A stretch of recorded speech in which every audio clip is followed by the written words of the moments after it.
Superintelligence: Paths, Dangers, Strategies by Nick Bostrom. This book covers, quite obviously, superintelligence and what its implications are for humanity's future. This book does a really good job breaking down genetic modification from a biological standpoint, AIs, and supercomputers in general, and what that means for us as a species moving forward. When it comes to reviewing a book like this that's nonfiction, it's a little difficult because I only have a few things I can really look at: the arguments made, the writing style, and whether or not the book convinced me of what it's trying to convince me of. And in all three cases, pretty good. The writer, Nick Bostrom, did a great job writing this book. It is very well written. It's argumentative. It does not feel very preachy. It just feels like you're having a conversation almost with the author, which is the best thing for an author to have in a book like this, and I think works really well here. The only problem with his writing style is he doesn't spend a lot of time explaining some pretty critical details that if you don't have a decent understanding of those concepts to begin with, I could see how some people could get lost reading this book, and I just recommend you do some quick research on Wikipedia or whatever to maybe get a better concept of the grassroots principles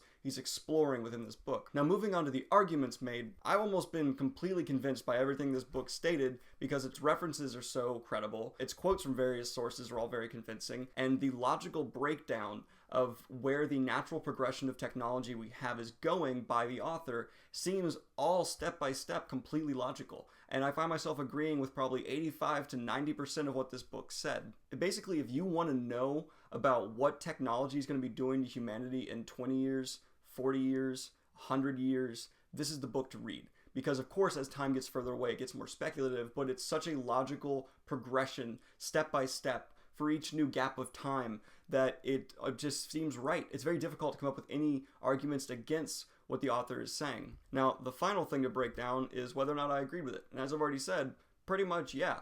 There's a couple small points the author made that I don't think may happen as quickly as he says. There are a few small problems when it comes to this book technically. Just occasionally it is a bit tiring to go through so much technical stuff just for him to prove a kind of simple point later on, but the payoff is usually worth it. I highly suggest anyone pick up this book if they have an interest in the technological implications of where we're headed when it comes to genetic modification biologically, super intelligent computers, AIs, anything like that, and what that means for our culture, society, and humanity in general. So for this book, I'm going to give it an 8.7 out of 10. Now, something I want to tag on to the end of this video that I think is pretty important, I'm going to go over my grading scale real quick, because I've gotten a few people commenting saying, one, I only give pretty positive reviews, and that's because I don't want to review things that are bad, because I feel like it's a waste of time. Pretty much, if I'm going to be reviewing something, I think it's either really good, or there's some interesting aspects about why it was bad.